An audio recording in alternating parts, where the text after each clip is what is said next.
think the first port of call is to get to know you guys. So if you'd like to introduce yourself, but also, what superhero would you be and why? I'm not ready for a question. Okay. Lucian Corlin.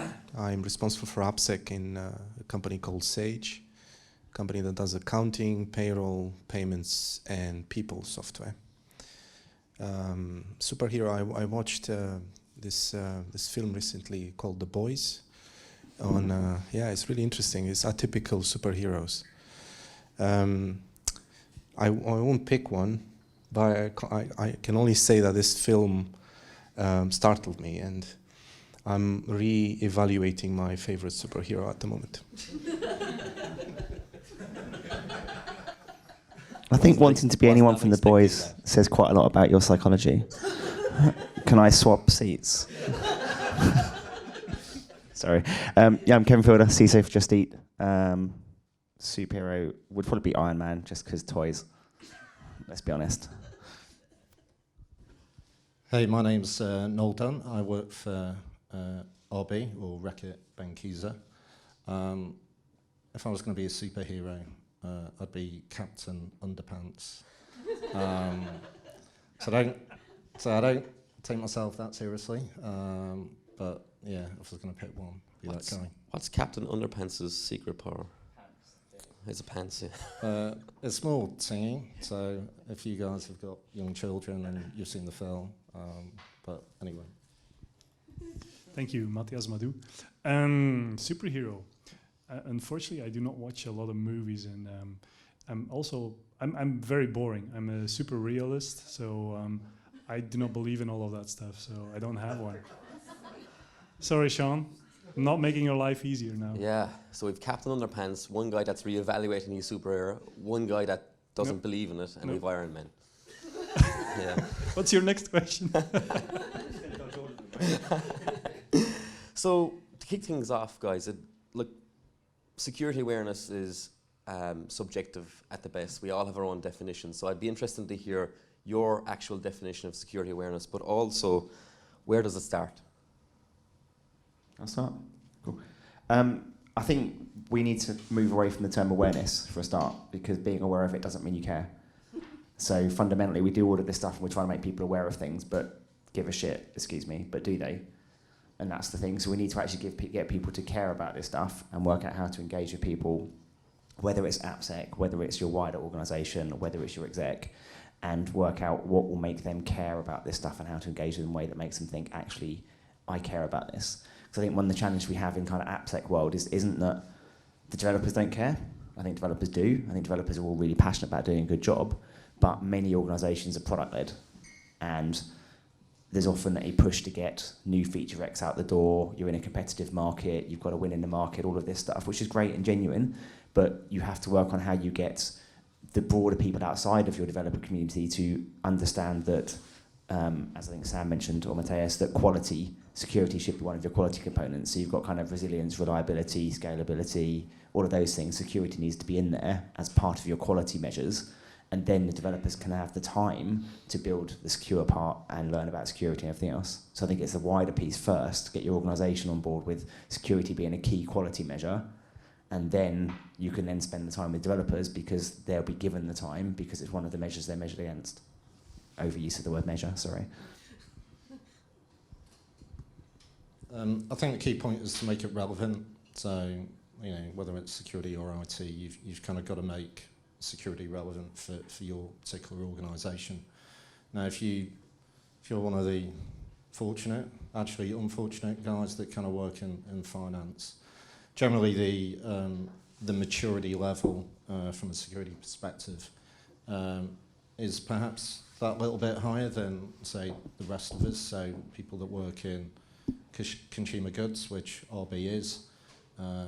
Prior to RB, I was kind of sort of I worked for an advertising agency, so where you would have stuff that you would take for granted within sort of the financial sector, within organisations that don't sort of sit in that mould where you're driven by compliance, you've then got to make that relevant, and that could be Yammer, that could be So within RB, we have a Yammer group. So Yammer goes across 40,000 employees, and we try and make security fun. So a few weeks ago, I kind of made a video of my 10-year-old daughter with a hack RF device that you can pick up from sort of Amazon for like $250, and we were in effect doing the keyless car fob hack and sort of breaking into cars, which was kind of quite good fun, and sort of posting that, using a 10-year-old child or a stooge, is kind of sort of bringing sort of security to the fore that a child can get this as well, but you've kind of got to make it relevant and kind of make it fun, and sort of engage, and Yammer as a tool within an organisation is your vehicle to do that is kind of quite cool. So the video here that we do today will probably go out to 40,000 people within sort of RB when that sort of lands with us, and that's only a good thing. So that's why you're driving a Porsche these days. on awareness, on awareness, I think I see a little. I would like to compare that to 20 years ago. 20 years ago, companies still had an internet team, for example. So where the idea was like, hey, think about our internet strategy. What should we do to go to the internet? This weird kind of thing. And I think we're in a very similar transition these days, where we have a separate AppSec team that is responsible for application security. It should be more embedded into the entire organization. It should be a property that everybody is doing. Everybody should be doing security. Like right now, everybody is doing internet or thinking about, hey, how can we broadcast things, or how can we make sure that people are aware of us? So where right now it's just a single thing in an organization, it has to be a thing within the entire organization. That is, to me, the key.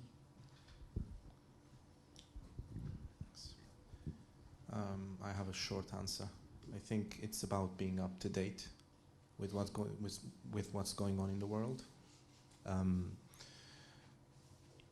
You develop software. You have to understand where that software sits in the world, who is interested in it, and ways in which they would be interested in it, not just using it but misusing it. And it's also about fighting cognitive bias, and I can add more about that later. Interesting. So it's really about changing behaviour, and creating a dynamic culture and an unsiloed culture. So Noel, you kind of touched on an accelerator to that around creating a fun environment. But Sage have done a lot of work, especially in the security champions area, to accelerate the behavioural change. Can you share some tips and accelerators that you've successfully done? The interesting bit about Sage is that it's very diverse. Sage bought many other businesses, and it decided to kind of leave some of them alone, not to meddle too much, because they were on profit. This means diversity is pretty acute, and there's different cultures that you have to deal with. So the solution we came up with was to have, first of all, many champions, but have lead champions as well.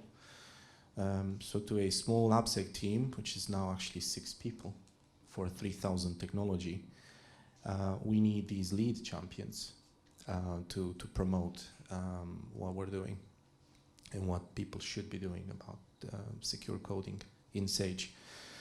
And the global team is 150 security champions, and actually in Sage, we use Secure Code Warrior in Sage, just to be clear, but it is not developers that use it, but actually security champions right now. We felt that it would be a bit of a culture shock and a process shock for every single dev in Sage to go through a gamified training. So we started a bit more traditional with the rest of the devs. But that traditional is slightly tailored. So for us, it's about the developer, the security champion, choosing the course they need, not us telling them what course they need. So we give them a number of options, some 68 modules, and they choose the one that applies better to them. So for example, there's one called GDPR for developers. Maybe that's what they want. Threat modeling, great. So it's giving them the choice, having a virtual team of leaders around the topic to work with the AppSec team, which is again a small team, and trying to do this globally, which is the main challenge actually. I think this was kind of mentioned earlier, not only languages as in technical languages, but actual languages spoken by people and local mentalities which have to be respected. Cool. Anyone want to add to that? What was that question again? Sorry. I'll be honest. I think it actually ties into one of the questions from the crowd is what would be the first step in getting developers involved, but more importantly, how do you accelerate that? So I think a lot of it is getting them, obviously we have things like gamifying and everything else, but it's engaging them in the whole process. So like my AppSec team is all ex-engineers, so it's not people that are, I mean obviously still engineers, they still write code, we still build security tools and things. So the AppSec people are not people from a security background, they're people who are developers who understand how they used to work and how people in engineering work. And even things like the training stuff, so we're trying in Secure Code Warrior and other things, but we're testing it with our engineers. So we're not saying, here's a security tool, you must use this. We've got effectively security champions and Slack channels and all this kind of stuff, and a bunch of people trialing them and giving us feedback on what they thought's good, what isn't good, which one they like best. So when we roll a tool out, it's a tool they've helped choose. So we're not going to say we think this tool's better. If they prefer a certain tool, they're going to get the one they prefer. So we get that engagement of, hey, we're working with you, we want to kind of do things with you guys and how you want to work, which I think is how all security needs to be, how we fit with how they want to work. You touched on threat modeling as well, so we do quite a bit of threat modeling, because I find you get that, it's kind of, I love it because it gets you a better design, but it also gets you sneaky training, because you sit down with a bunch of people, whether it's an infrastructure thing or an app thing, and look at wherever you've kind of defined your box, and look at all the threats that can happen to it, and talk to them about, if I did this, what would happen? What bad stuff could someone do to this? And get the people building it really engaged in, oh, I didn't think about that. So they come away with a better designed solution, but also with some more awareness because they've sneakily been trained about all the bad things we could do. So work on all the things you can do to kind of engage with people, come to a better outcome without having to point out bad things, because you're like, let's work with you on how we could do this as well as possible. So for me, it's just all that, engaging with them throughout the process and making sure they're involved in choosing how we do things. And Kevin, on that, buy-in is important. And Yep. do you think, does it take a longer time to get more buy-in from developers, or have you seen it scale quickly because of the proactiveness with security? So I think it might take slightly longer at the initiation where you're kind of choosing something, because you can't just go, bang, here's your product, get on with it, or your process or whatever else. So it takes a bit longer, us getting engaged, us understanding how people want to work, getting the feedback. But once you've got that, you get much quicker uptake and engagement because they're already engaged. So it's not security saying do this, it's security saying we've worked with you on how we should do this, now let's roll this out. And you've got a bunch of already built champions because they help choose it, and they're going, hey, we're involved in this, we think it's great.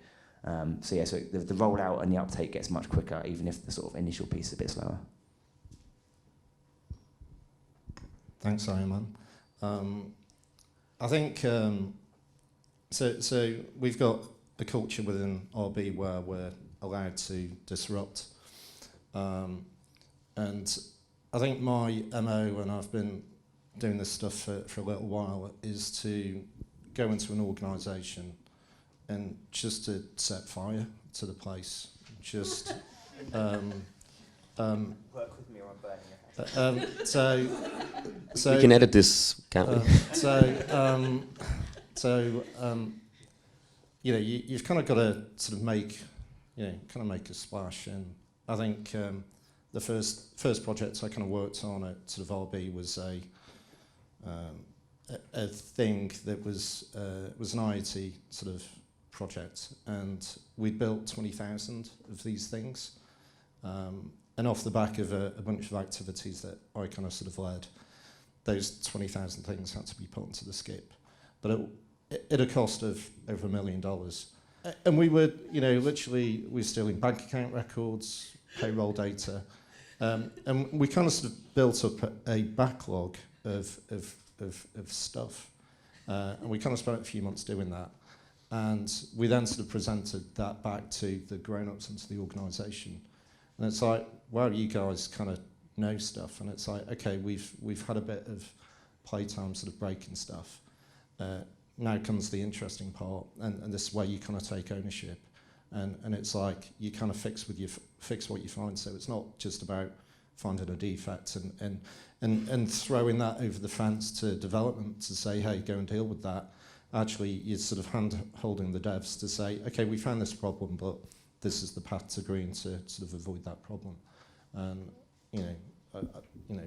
maybe that approach is not sort of reflective in most organisations, but where you're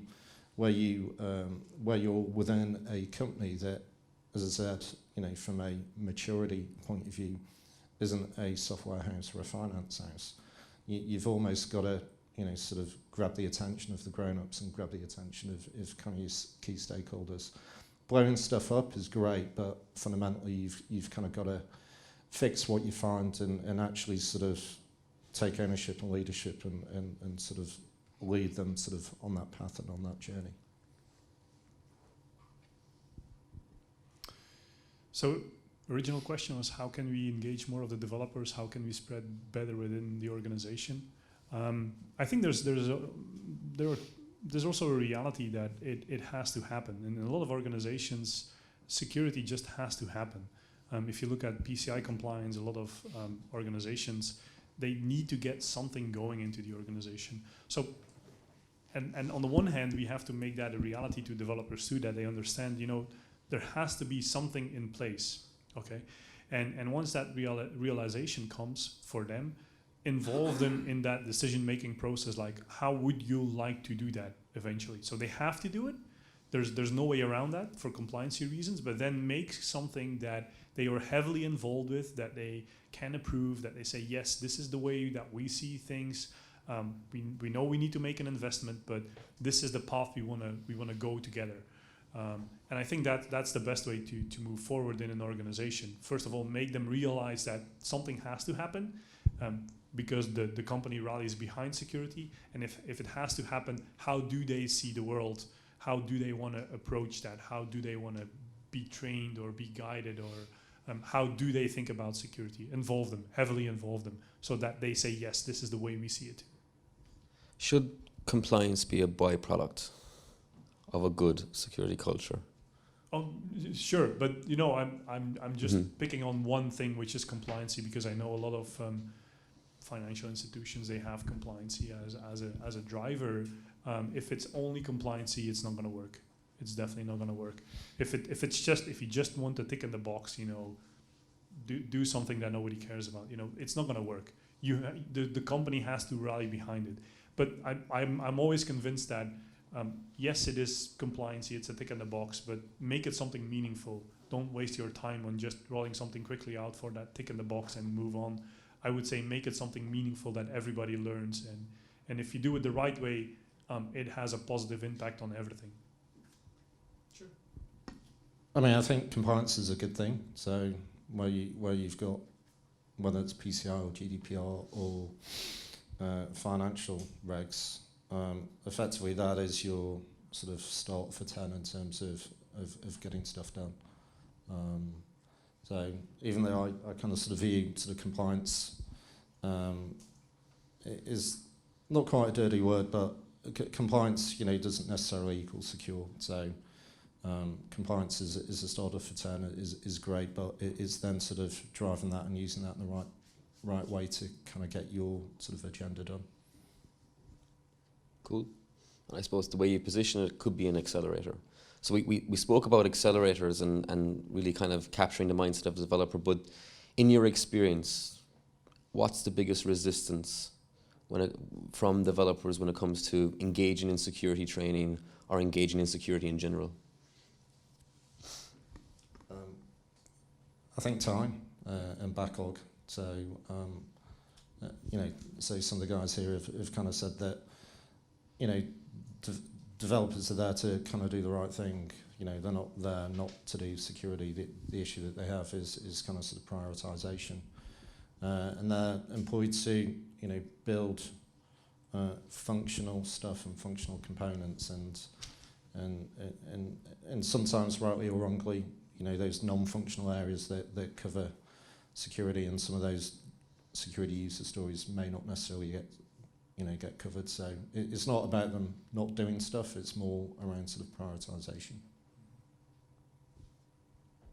Yeah, concur. That's what I was saying earlier. It's just getting the business and kind of the wide tech org on board with what should be part of your quality measures to make sure they've got time. And then it's just the lack of knowledge. You know, we all spend our jobs and our day jobs thinking about bad people and bad things because it's our jobs. If you haven't come from that background, you don't necessarily think about what bad people can do this. You're in the world of happy path because, hey, I've written this thing, it does cool stuff. And that's fine, because their job is to do that. So our job is to engage them, to get them more aware of the fact there isn't always happy path, and what bad things could people do. So it's the combination of getting that time and that buy-in, and then helping people understand that nefarious people are out there and they really do want to do bad stuff. I want to mention product managers. We mentioned developers, but actually, who governs their time? Product managers. So we took a decision to invite absolutely everyone in technology into development security training. Now, some of them might find it too advanced, and we want them to tell us that. I don't think this training is for me because I'm not technical enough, or I don't know how to do it. Great, that's also useful feedback for us. So product managers are really important, and other functions in your technology teams, not just the devs. I also want to add a few points on devs themselves. There's a lot of what I mentioned earlier, cognitive bias from developers. Some of them will not want to fail, so they are afraid of failing. Some of them will be attracted by whatever is your first message. So it's important how you introduce yourself, as how you introduce security to them. If you make it sound like it's too difficult, then they might be detracted. There is this example. How do people try to sell stuff to you? So they will show you the most expensive thing initially, because then everything else will look to you like it's not as expensive. So you might buy more stuff. But actually, how does that work with security? If you go to the board and say, this is the worst that can happen, great, but then they might ignore all of the other things. So you have to, and it's the same with devs. Same with product managers. You can scare them, but I think it's just spending more time with them, trying to communicate this capability that the whole team needs to provide. It's a capability in the end. We're providing a quality product, and quality does not mean whatever it used to mean anymore. It includes security, and the product manager needs to be, him or her, proud about the security features of their product and sell it maybe through security. Not long ago, I'm not advertising them, but PayPal had an ad in my neighborhood in London, which is called Nappy Valley, and the ad was directed to mothers that are supposed to use PayPal because it's secure. So that's how they advertise PayPal in Nappy Valley in London, through security. Interesting. So awareness or training costs time, but it also costs money as well. So I think there's no question about the importance of a well-structured training process or awareness process, or whatever we want to call it. We're really trying to change behavior.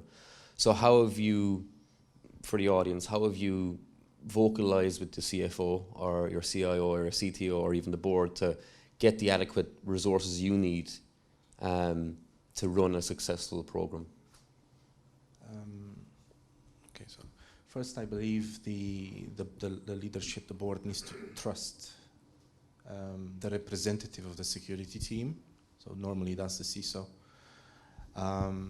They need to present the team in a way that they look capable, even if they're not maybe at that point in time. And certainly maybe they need more resources. So first of all, there needs to be trust between the board and the team responsible for security. Second, what do you focus on? So earlier risks were mentioned. Obviously, always the board will talk about risks. But actually, recently, someone in the board said, I want to know what is the number of data subjects. Okay, we'll devise the risk eventually, but I want to know, how does the whole thing look like? What is the scope that we're looking at? How many millions of data subjects do we store in our databases? What are we actually exposed to? And this is also in the context of some of the breaches that we know have happened. And a last point is with one specific breach, the British Airways one. This actually, and especially the amount that was vehiculated in the press, this prompted the board to ask the security team, where are we with this? And what are our developers doing to avoid something like that, or our teams in general? Because actually we don't. I'm not sure if we really know what happened there. British Airways never really completely divulgated the situation, the hack. So they will be prompted by events. You need to be prepared. You need to know how to interpret the event for them in the context of your business, and then come up with a plan in which they trust to involve absolutely everyone. So again, a capability. Security is everyone's responsibility, but is everyone capable, and do they know what they need to be capable for? I'll stop here. Yeah, I guess following that, I do have to go and do that bit of the CISO role. It is about that more holistic view, so they're not necessarily going to be, the board and that aren't going to be delving right into it. What are you doing about this or that or AppSec or whatever else, unless it's, hey, we've seen this breach, is it going to happen to us? But you have to have that kind of, that broader kind of holistic, for want of a better word, security program. So you have a strategy program, all of that kind of thing that covers off all areas of security that you're working on, and you take them through what you're doing and why and how it benefits the business in as best job you can, kind of business language and business risk. And obviously get them on board with that, get them trusting that and the overall program. So then when there's a line in the budget for AppSec training or threat modeling or whatever else, that's part of your AppSec program and how you're improving or managing business risk from an application perspective. So get them on board with that kind of thing and trusting what you're doing as that. Much as none of us like it, we all have to also get that external, a lot of us will have that external validation. So there'll be a big four type person come in and review your program and say, yeah, that looks fine. So usually I don't, I'll rant about the value of that later, but that kind of thing does help because boards like that. So have that external validation from someone that says, hey, your program's ticking the boxes, you're improving your maturity, that kind of thing. And the other stuff is have the good sort of the positive story. So where there are things like, if you get asked a question like the BA one, we might not know exactly, but a lot of the press was around, it looked like it was a bit of third-party code. So if they say, are we vulnerable to this, or what we're doing about this, you can talk about how you're looking for third-party security issues in your pipeline and you do testing and things. So you can have a coherent story. So when they do have those questions, you've got a coherent response. It doesn't say, hey, we're perfect, but we are working in those areas, which probably touched on another thing around AppSec that's hard now. I don't know what the exact percentages are, but 60, 70, 80% of code people deploy isn't your own code now. So although we're talking about writing loads of code, a big chunk of what's in your app wasn't written by your devs. So having a strong program around how you do secure design and test third-party libraries and all those kind of things, as well as just training your engineers, is really important. I'm going to touch on that third-party development because I think it's important. I think, Nola, you're probably the right person to touch on that. But more, more specifically, there's Johari window, the 3 circles of influence or control. The first circle you can control, which is maybe your internal devs. Influence and what we can't control are probably third party. So how do you breed your security program and your culture onto third party developers and development? It's super hard.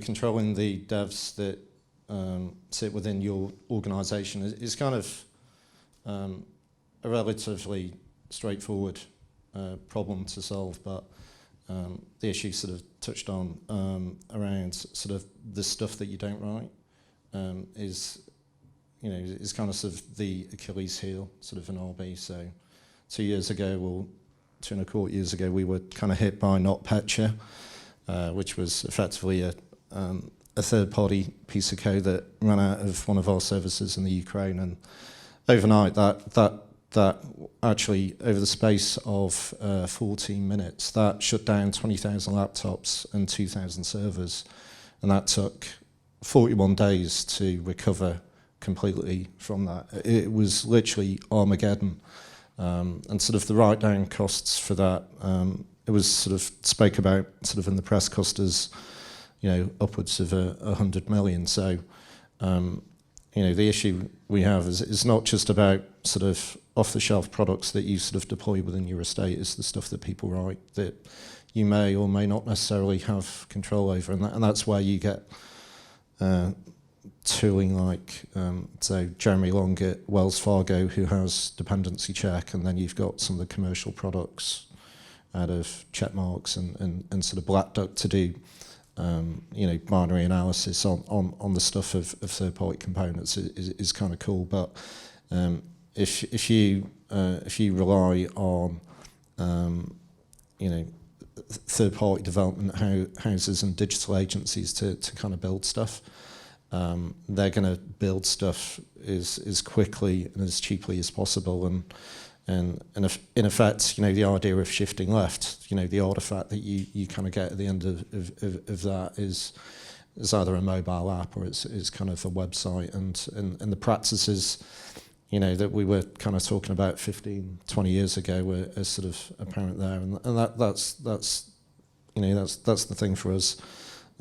Regarding sort of the BA sort of hack, I've got a screenshot, so I'll probably share after this. But the thing that kind of hit BA sort of last year, they were vulnerable about 6 years ago. They were affected, and it was a piece of work that I was involved with, but in effect had the capability to run code and scrape credit card data and all that kind of stuff. And although that was 2013. You have people that are kind of forgetting the answers and forgetting what should have been lessons learned. Same question. Let's see. I think if I look at new and upcoming companies, I see there's a lot happening in decomposition analysis. I think Jeremy Long with his dependency check went into that direction, but definitely that space is becoming more and more hot, where people are figuring out like, hey, what is really in our code these days? Like what do we own ourselves, and what did we pull in, and not only from a vulnerability perspective, but also from a licensing perspective. Like, well, what is the license attached to these third-party libraries? What's really in there, and if you go into that library, what kind of library are they calling, and what do they depend on? It's something, for me, in security in general, it's the difference between short-term and long-term. Where do you want to be? Do you want to play a short-term game, and in everything it's like that, you know, compliance is like that. Do you want to tick in the box and just be done? Do you want to quickly figure out, oh, we're going to use that and not that? Is it short-term game or is it long-term game? Do you want to see long-term, a year from now, improvements? Then it's going to take work. It's going to take analysis. It's not going to be easy. Let's put it that way. But a year from now, you're going to be able to go twice as fast. And back to your board question, like fear sells. Yes, fear sells. I know that fear sells, but let's focus on the positive thing. For example, your PayPal one is a great one. Like, how can we sell to the board? Oh, by the way, if we do security, we can sell in that particular neighborhood because that's where a lot of moms live, or I don't know what it was, but it's going to, you know, they want to be secure.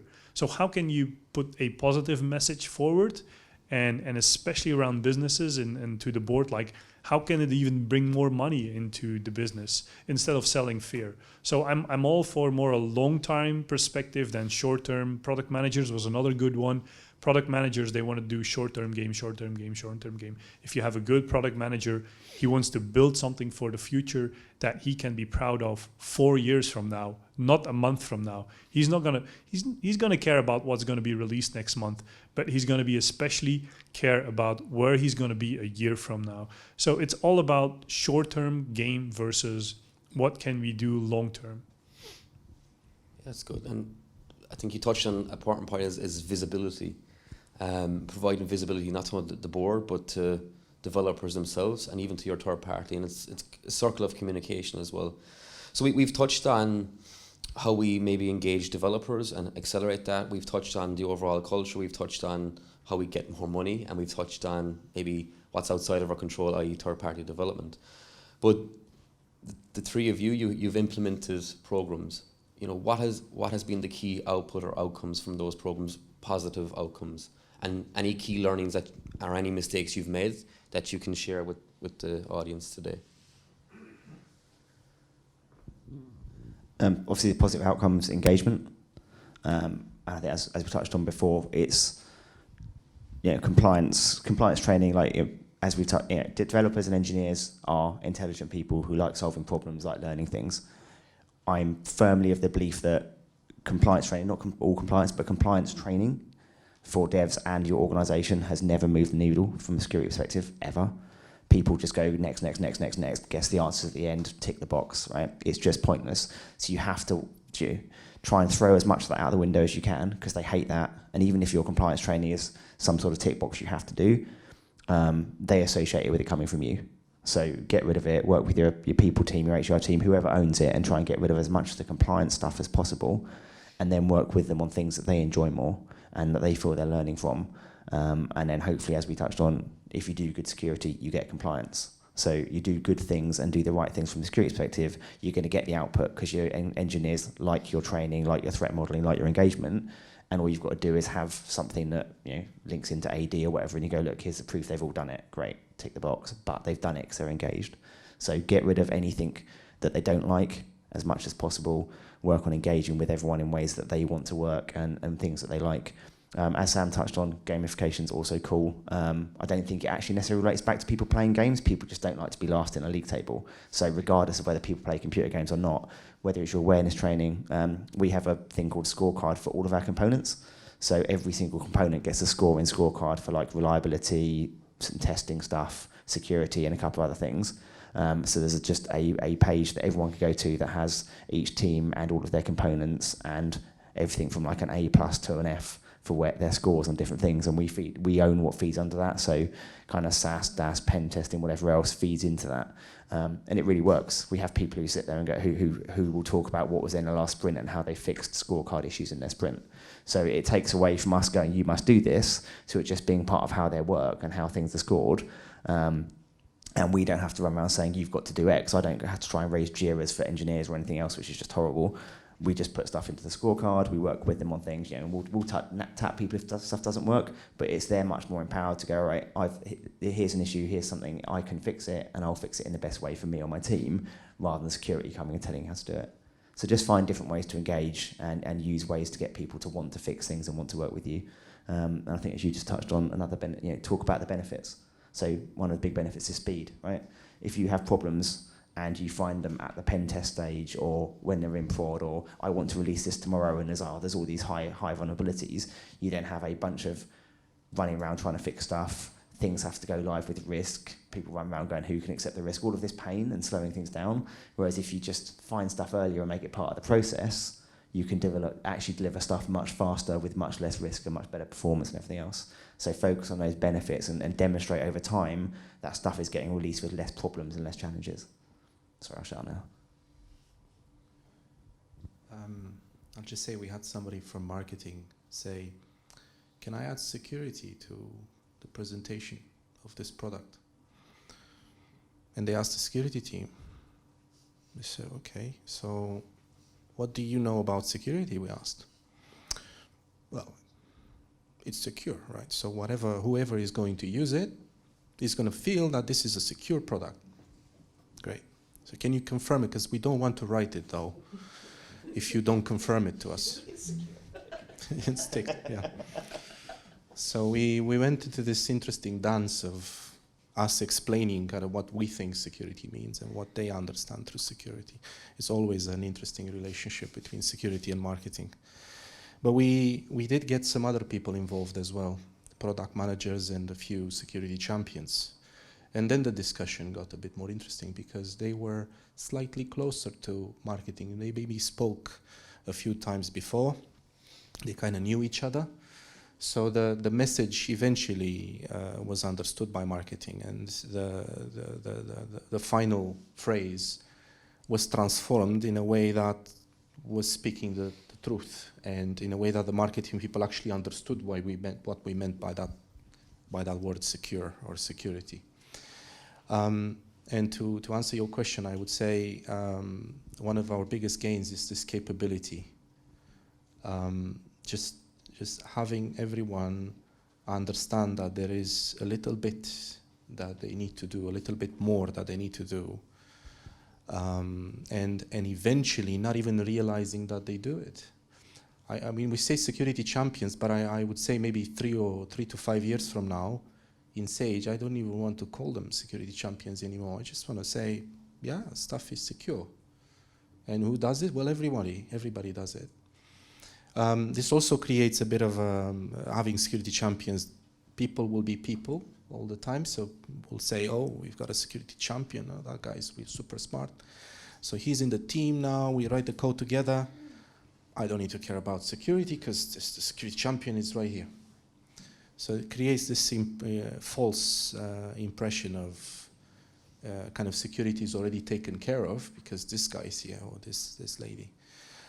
But capability in the end, I think this is the final target for us. I mean, where you're in an organisation and you are the only AppSec guy, and sort of building that up from zero. Okay, you're in an organisation with, my predecessor would 250,000 people in that organisation, and I was the only AppSec guy. And in this, in my, current tenure at sort of RB, again, sort of the first AppSec guy sort of through the gate. And I think, I kind of sort of joke that I'm kind of like Miley Cyrus on a wrecking ball when I go into, although slightly less handsome, more handsome. I'm trying to figure that out. But sort of joking aside, I think the key point is where you're starting from zero. How do you then sort of get buy-in and blowing stuff up? But most importantly, fixing what you find and hand-holding teams through that fix is kind of sort of mega important. But one of the byproducts of that, from an awareness point of view, is that these security champions just pop up.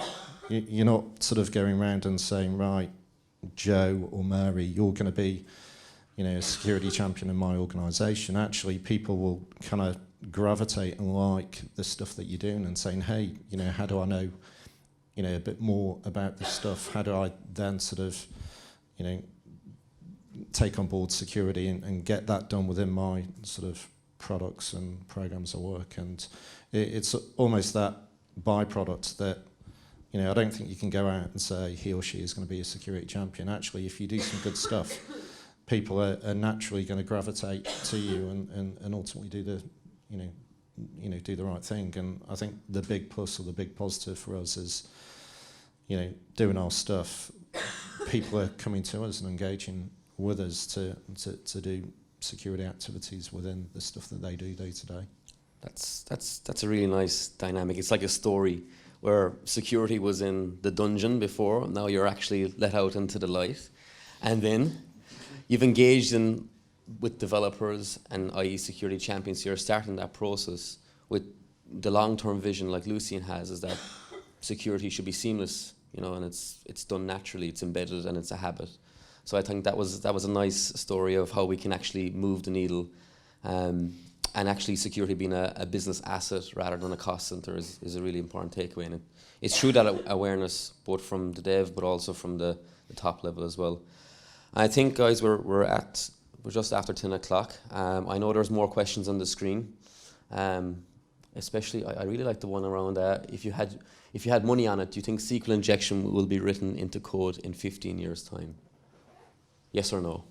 Has anyone seen the new Star Trek? So there was one caption where SQL injection was mentioned, but this was here 2234 or something like that. So yes. Yes.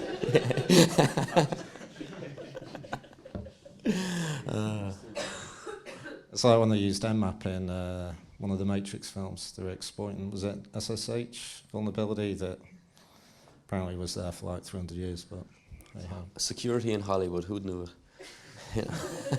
Guys, I think that's a wrap. Thank you everyone for joining us this morning, but a special thank you to Sam, Catherine, Matthias, and our panelists. Pleasure. And we'll also be sending out a survey, and the reason for the survey is not to hit any KPIs, but really it's about sharing knowledge and producing a report then at the end of this. So thanks again for attending, and see you all at the next Leaders in AppSec.